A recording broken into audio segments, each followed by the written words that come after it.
Okay, have you thought about some cases of inefficiency? I'll give you some example. False sharing. You probably haven't heard about the term, but if you have, then that's one example of inefficiency. What's false sharing? What is true sharing? Well, true sharing means I have a cache line, you have a cache line, and we really share the line P1, P2, okay? And I have a cache line X in my cache.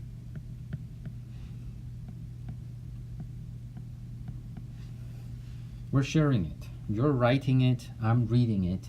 We're sharing the cache line. It's communication.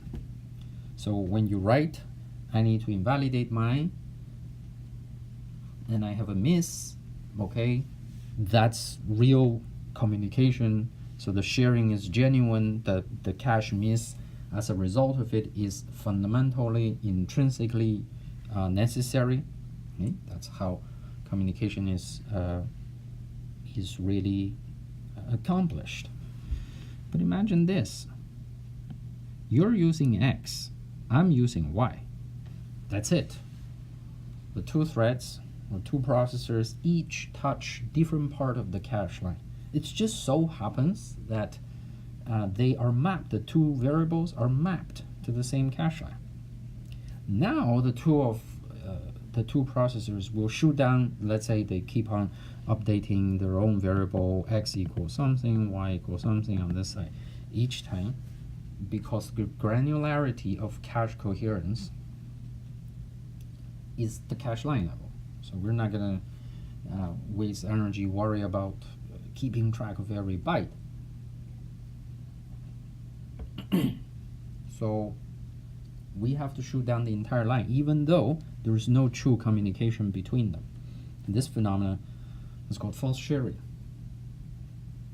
Another example of inefficiency is that the home node. When I have a home node and I have a miss, maybe the miss is not due to false sharing, maybe this, it doesn't matter. Whenever I have a miss, what do I do in a distributed shared memory machine or in a coherence, in a directory-based protocol? I have to go to the home node, because the home node has the location information, but it is somewhat artificially chosen. Okay, it was round-robin address allocation. It's not necessarily optimal. No, a home node is a home node. So two nodes close to each other have somewhat of a high likelihood to access the same data. This is intrinsic. So for instance, when we are ocean, that's actually a scientific application to model the ocean. So what happens is you have a big ocean, you have parameters, wave, temperature, whatever, and you want to model this ocean with your code. And you do some simple calculations, and you're likely to do divisions like that. So there are boundary conditions, right? So one node may be computing the ocean conditions there. Another node compute the ocean condition very close to each other. They have boundary conditions, so temperature, whatever, salinity, whatever you're modeling, right? So if this guy makes changes to all the little bit of ocean that he's simulating, okay, we'll change this part, and it will affect the little grids on the other side. So they do communicate. So nearby processors do communicate, because typically we have this type of application, and we're very likely to map, suppose, this case a 3x3 grid, and we can map it to a 3x3 microprocessor that happens to look like this, so the communication is nearby. Okay, so nearby processors have an intrinsic reason to communicate more often than just random pair of processors. But if you think about the data that we describe here, where would these little dots, every cache line, where are their home nodes? It could be anywhere. It could be here for this node over here. The home node is here. and so on. So then the indirection, anytime I shoot you down, I have to go to the home node, which is somewhat far away. Okay? Maybe just another example. No, clear marking. Okay, so we know that we have cache inclusion. Okay, this is where the L2 contains every single line that is in L1. But if L1 modified a piece of data, you ask yourself, why do we even keep the L2 copy? Because it's stale, it's useless. Why don't we use that for something else? Okay, the same problem applies in, I guess, in DSM as well, but there the problem is slightly different. Okay, if I have a cache line that's modified in one of the private caches in my DSM, then the home node, the memory version, is not up to date, and it's useless. Well, it's very hard to use the capacity of a line within a page. I mean, memory is managed mostly at the granularity of pages, to page in, page out.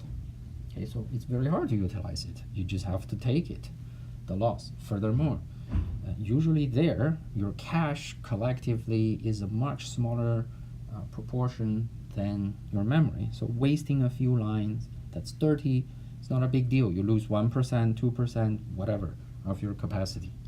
Here, when we're talking about a chip multiprocessor, okay, now this is a somewhat bigger problem, okay, because your next level cache is not 100 times larger. It's just 8 times larger, probably. So you have this protocol efficiency problem. And can you do something about it? Now, people have been doing this for a long time. I'll just give you some example of some work that's done here at University of Rochester. I simply took the students' presentation slides, and it's not changed in any way. So a lot of this is, there's error. So anyway, to kind of explain what a chip multiprocessor would look like, it would be something like this. In this case, we are assuming the cache hierarchy contains 2 levels rather than, say, 3 that's more common today. The idea is the same if you have 3 levels of cache. So you have your core, your L1 private cache, and a global cache. This time, this is just a part of a logically global shared cache. And if you miss in your L1, you find out where the home is, and you may have to go through the interconnect. Okay, then you find out who the home is and go talk to that. Here's an example. Let's say in this case, P0 wants to issue a load. The data happens to be in modified state next door. Okay, again, we described why intrinsically this is a rather common situation. It's not a random, made-up, contrived example. It's possible. It's highly likely that this happens. Now we have to go to multiple steps to go to the home node, only to be told the home node, please downgrade your message or write back your data. That's what's going to happen. The home is going to downgrade and perhaps send the data. Okay, so you see a lot of these long distance transportation. Now, the choice of the home node is contrived. I deliberately, or he rather, deliberately drew this as a very remote node. Okay, if it's a very close by node, fine. It's not a big deal. So this is an indirection problem, and if we can avoid it, that would be good. Here's another example, slightly different. Suppose the same node, node 0 is where we're issuing the request, issues a load. We don't have a dirty copy, but we have a very good copy nearby. Okay, but what happens? Well, this is what happens, right? We go to the home provides us with the data. In all honesty, this is very inefficient because data is a larger packet, has to be dragged all the way from home. whereas in fact there's a perfectly good place to supply the data nearby, and that should be taken advantage of. Okay, so this has been discussed before. So the idea is here, okay, what if we optimize the protocol a little bit? We realize who has the data. We just go there. Okay, go to the neighbor, grab it, and the neighbor will downgrade the data, send a copy to us, or meanwhile tell everybody or tell the home that it works. So if we look at the timing of this, right, what happens in the past is the dotted line.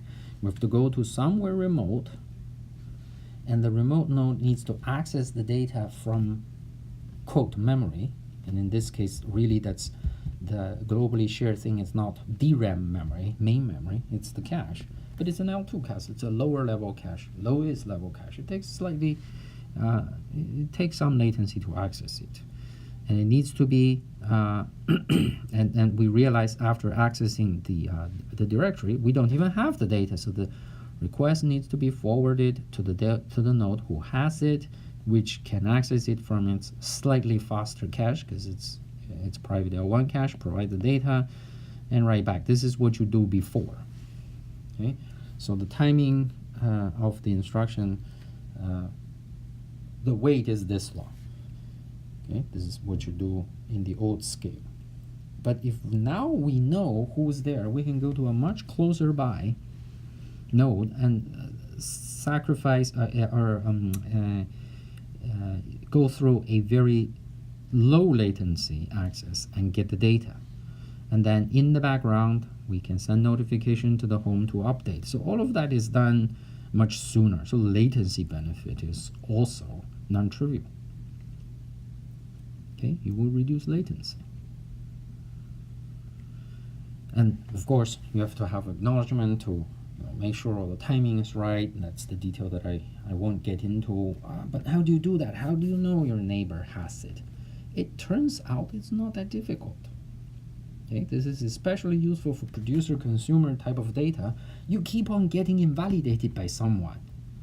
Then, of course, if you get the invalidation from someone, you know he's got the data, and you can go to him or that particular node, right? And you can put a little table. Doesn't have to be big. We found out 1,000 entry is more than enough. This is not a kilo, kilobytes of data. It's the table doesn't have to be all that large in terms of what it contains.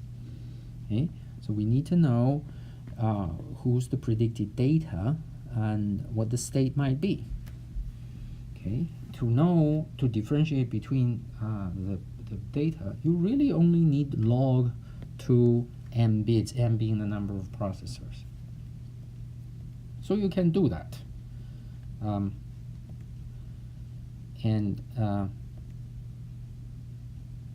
The second optimization is to recognize that sometimes you have false sharing or real true sharing.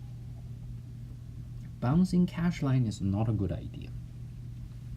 What do I mean by that? Suppose I write to X, you read from X. Conventionally, what happens? When I write X, I invalidate all the copies. Let's say it's a producer-consumer relationship, then one thread keeps on invalidating, the other thread keeps on getting the data invalidated, and then suffer a miss, get the new data. Okay, maybe we shouldn't move cache lines all around. If we can just keep the data in where it is and it's close by, we can go to your local cache, get a piece of data. It's better than making you downgrade it, write it back to the home node, supply a new version of the cache line to me, I read from it only to be invalidated again. So you can actually track all of that and see who is accessing, how often this is being accessed, and figure out, you know what, I'm going to keep the data where it is. I'm just going to supply the data, one word when you're accessing it. Okay, rather than keep on bouncing. So all you have to do is to have a couple of bits in your metadata, okay, to keep track of some simple statistics. In this case, for instance, we have a couple of bits as a pointer to point out who was the last reader, the processor that was the last reader, who was the last writer, the PLW, and what was the last operation. The last operation, is it a read or a write? Okay, so bits like this you can then tell. And for instance, when you have a piece of data like this, okay, this is P0 and this is P1, we have the data, and this is only metadata that we're talking about.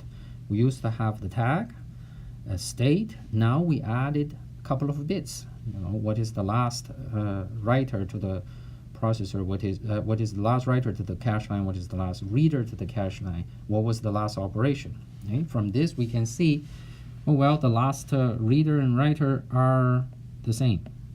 Myself, P1. Okay, and the last operation that we had was a write. Okay, this is the predictor table that I was talking about. Okay? In the predictor table, all you have to do is to say this cache line is probably in that processor. How do you populate this? Very easy.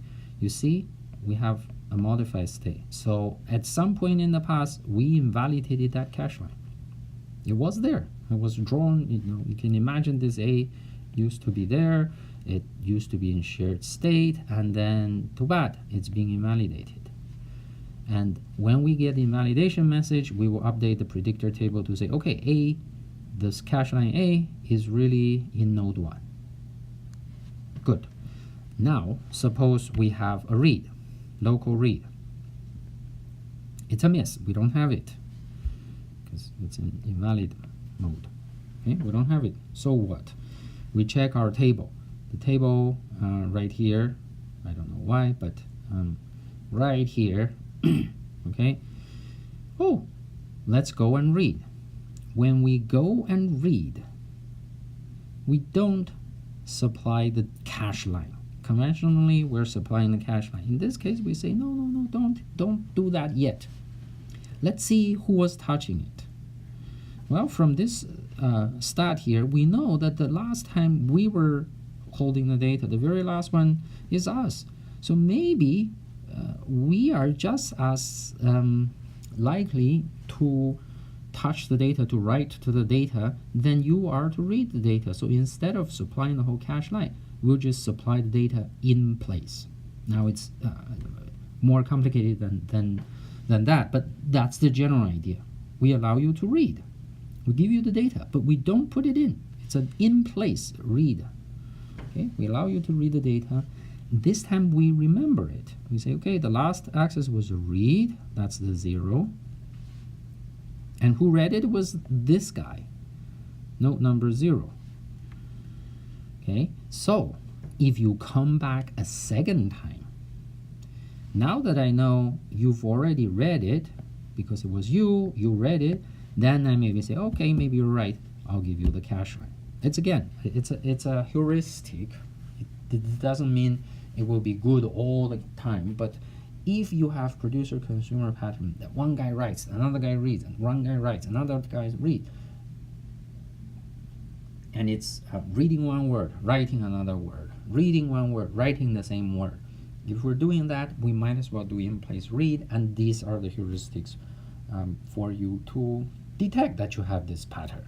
This is one optimization. I won't go through all the details of it.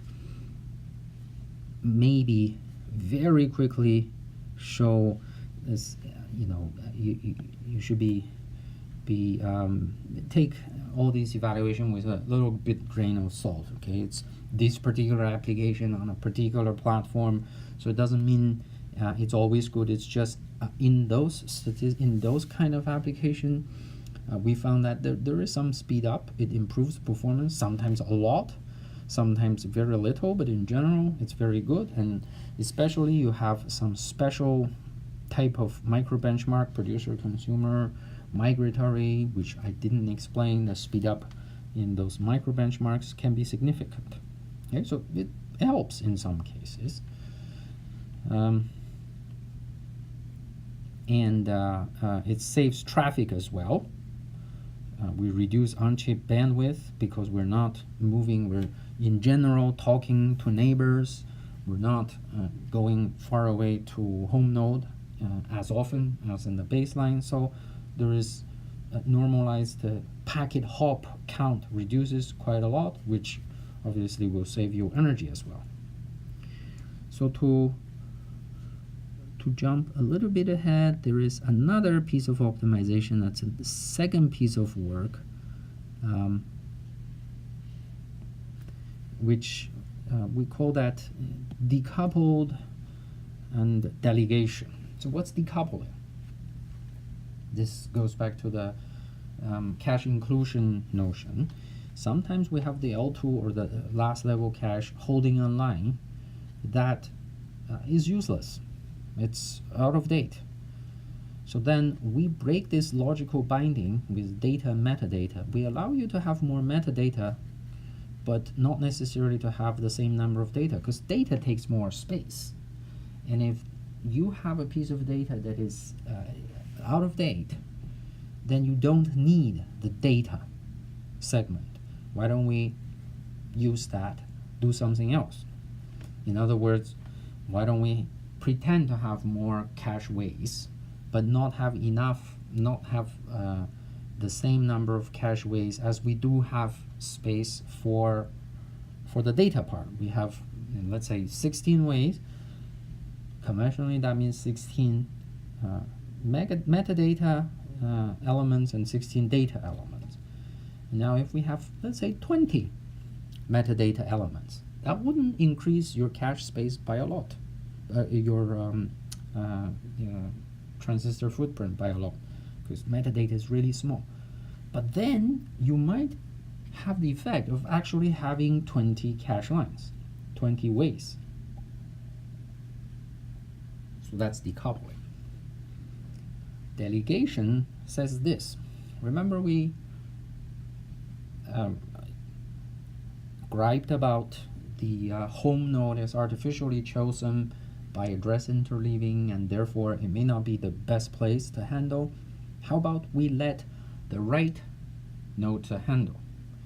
And I coined the term keeper, the coherence keeper, or keeper for short. Okay? So the keeper doesn't have to be the home node. Home node will be there, but if we find cases where we can allow someone else to handle the coherence for the cache line, then we will do that. Okay? So all that it needs to be done in the coherence protocol is there is some node who act as if it's the directory, the home node, with respect to a particular line. Every line has a different home node. So that home node is in charge of coherence. Who is the home node doesn't really matter. Okay? It's an artificial decision anyways. So we will, in this case, delegate the responsibility from whatever was the artificially chosen home node to the guy that we think is best fit to do this. And all you have to do is to recognize that in your directory structure.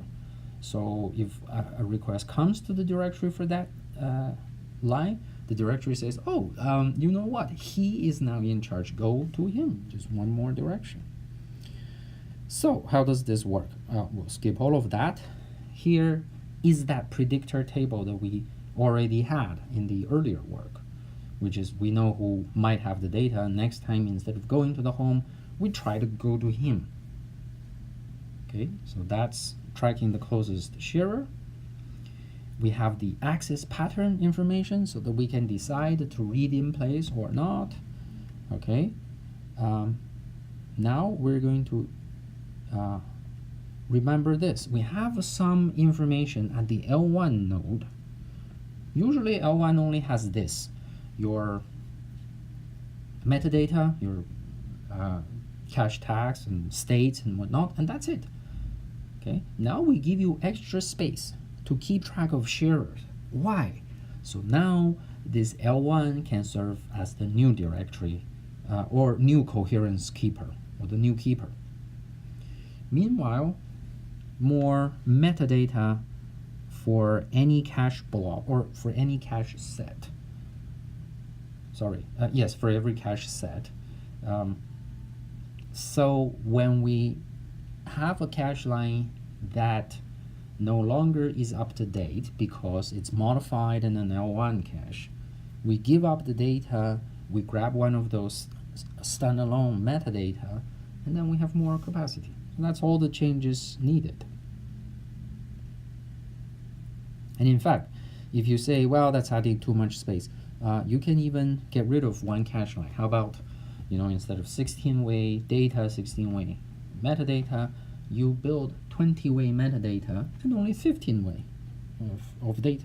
That actually pays for all of the metadata that you just added. Okay, so let's see an example, the protocol in action. Okay, here we have node P4 trying to store a piece of data. And again, the home node is chosen to be far away. Okay, conventionally, we go to the home node. Home knows that, now gives you the data, but somewhat differently from before, we also delegate you. Meaning from now on, the home node, node P11, would remember that I'm not in charge of this line anymore. So the directory state is changed to delegate, and P4 is the node. Rather than modified, P4 is the homeowner. Slight difference. Okay, it's modified, and the owner is P4 says I'm in charge of coordinating all the transactions, and if you want the data, I will tell you 4 has it. Now this says I'm not even in charge. P4 is the guy in charge. You go to him to decide what to do. Okay, so now this is done. If you have a load from a nearby processor who happens to know that you have the data, remember, that's not very difficult. That happens a lot. You can actually very highly accurately predict who has the data. So in this common case, you go to the node, okay, to the keeper, you get the data. That's it. Done. Nobody needs to update the home node. Okay, remember in the past, this was a predictive optimization. Home still needs to be informed of all this transaction. Now it doesn't even need to. Okay, so home is only there in case someone who didn't know the keeper has changed location. It's not in the home anymore. It's migrated. The keeper has been assigned to a remote, to a different node, node 4 in my case. Only for those guys. So if you have a node, load A from this guy who doesn't know anything and computes the home address to be this node and send a request. The request will therefore be forwarded to the new coherence keeper. Okay, and the same thing goes for invalidation. When I want to write, I am now the coherence keeper. I know exactly who to invalidate. So all logical transactions, all coherence maintenance transactions are localized to the guys who are involved in the coherence transaction. Not the home node is no longer involved in this. The home node might happen to be part of the sharing set. That's a different story. If not, it's completely irrelevant.